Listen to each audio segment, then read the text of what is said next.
Thanks, Rod, and thanks, Shannon.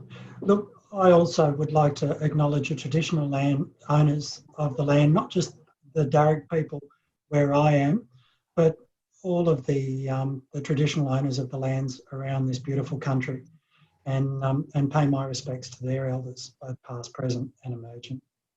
So thank you everybody for logging on today. This is a really important topic. And look, I need to say, since we've got counsellors in the room, this is a fantastic thing, but I noticed last year that this was a very difficult topic for some people. So if it is difficult for you, please reach out to someone to talk. And remember that you are never alone. Overdose is unfortunately a constant problem in Australia, as it is in other countries. The drugs involved have changed over time, but the rates of overdose and the number of people that we lose to it aren't changing. And where there is change, it's not changing fast enough. Too many people are losing friends, family members, including children, and the effects on those left behind are devastating, and they last for the rest of their lives. 80% of overdose deaths are accidental, and in nearly 2/3 of cases, they involve opioids, which is really sad because for opioid toxicity, we have naloxone available in a pharmacy, and you can get it from lots of our needle and syringe programs. So, and please don't think that it can't happen to you. Unfortunately, our lives are littered with people whose whole world has been turned upside down by overdose. And about half of overdoses occur in the people who actually had the medication that they overdosed on medically prescribed for them. So that means that half of those cases were actually people who got that medication straight from a doctor through a pharmacy, and then for whatever reason have ended up with more than their system can handle. It's really important that if you're on any of these medications, that you talk to somebody and get yourself some naloxone. The naloxone is free. I will say that again. Naloxone is free, and it's really easy to get, and I have stacks of it right here. I would love nothing better than to actually have our naloxone stores actually end up completely empty over the next couple of days as people come in and just get themselves prepared to look after a family member or a friend or just somebody that they're passing in the street. If they have that on them, it's one thing that we can do. So what naloxone does for opioids. So naloxone will essentially temporarily terminate an opioid overdose. So it will terminate the overdose, but only for an hour to an hour and a half. So with a lot of these medications lasting in our systems for 6, 8, 12 hours, obviously after that naloxone wears off, the person can drop again. And then we don't have the naloxone to save them the second time. So it's really important that if you do use naloxone, that you call 000. Let's go right back to the beginning. What are the opioids? I've listed a few of them and I'll go through them slowly.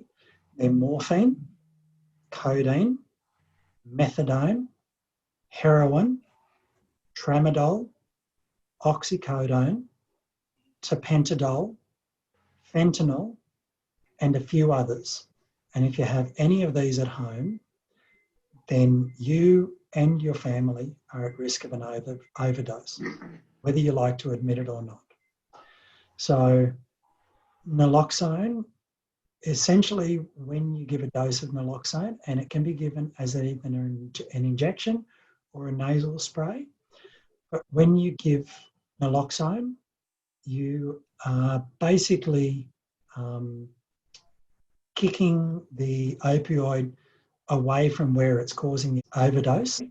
You're kicking that straight off the receptors and the naloxone goes in its place. The reversal is very quick. It can happen in as little as 3 minutes. And what we know is that in opioid overdose, people will drop over a period of an hour to an hour and a half.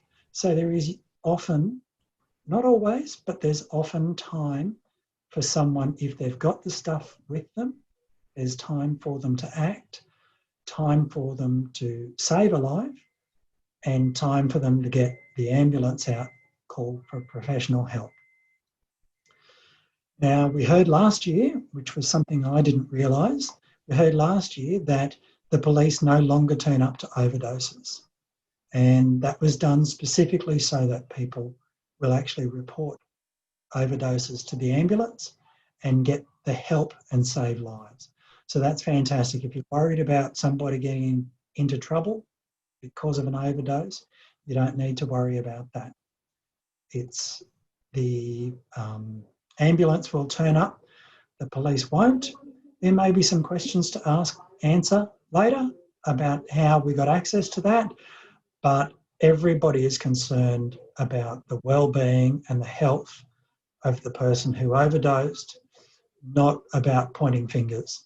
And so that's why we want to get naloxone into as many hands as possible, because we can really, it's one of the few things that we can do where we can really save lives.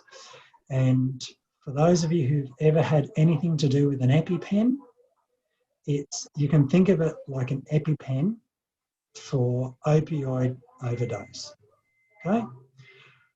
We have a lovely person that I know who lost a family member.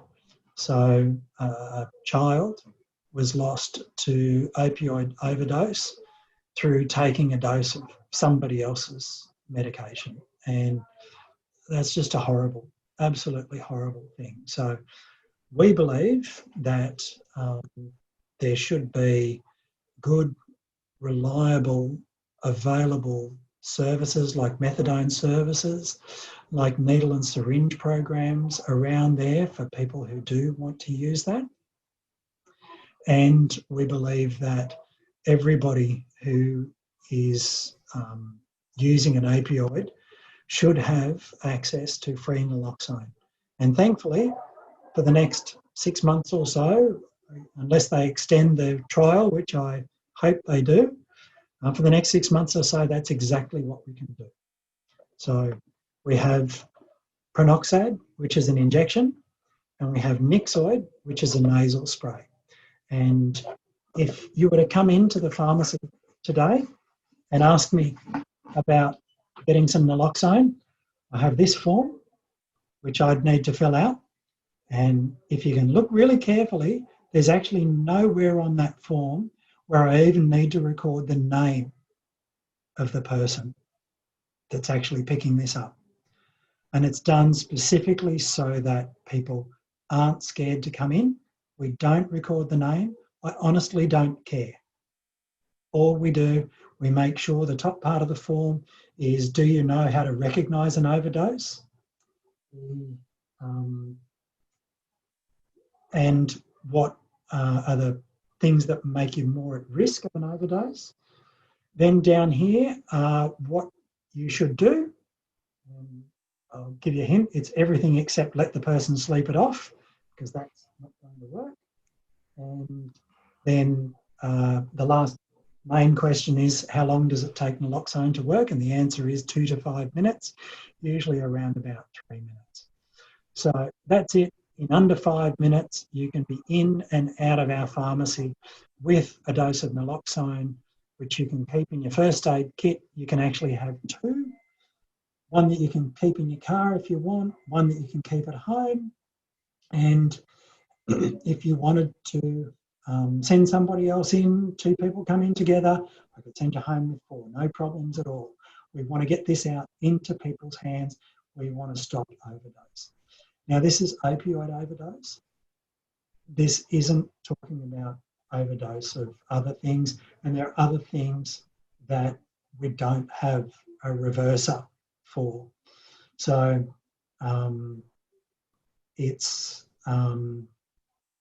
it won't work for ice. It won't work for benzodiazepines, things like Valium or Xanax, and it won't work for alcohol overdose or alcohol toxicity. So it's really important that if you think somebody has overdosed, Even if you do give them naloxone, you call the ambulance. If you don't think it's something that naloxone can help with, please call the ambulance, because they are the professionals and they know how to treat it and how to look after it. So sometimes these things are short-dated. When we get them, they're short-dated, but a little bit like an EpiPen. If that's all you've got, that's what you use. You call 000, you tell them that you've used an EpiPen that's a little bit past its use-by date, or you tell them that you used a naloxone that's a little bit past its use-by date, and they will get the ambulance out here and probably give them another dose. Now, those of you who have a look at your medications will notice if you get Targin, that Targin actually has oxycodone, which is an opioid, and it has naloxone in there as well. So the natural question is, will the naloxone in Targin stop somebody from overdosing? And the simple answer is absolutely not. The naloxone, when you get it for an overdose, needs to be able to get into the bloodstream very quickly, so it has to go in via a nasal spray or via an injection. It won't work if you swallow it, if it goes into your stomach.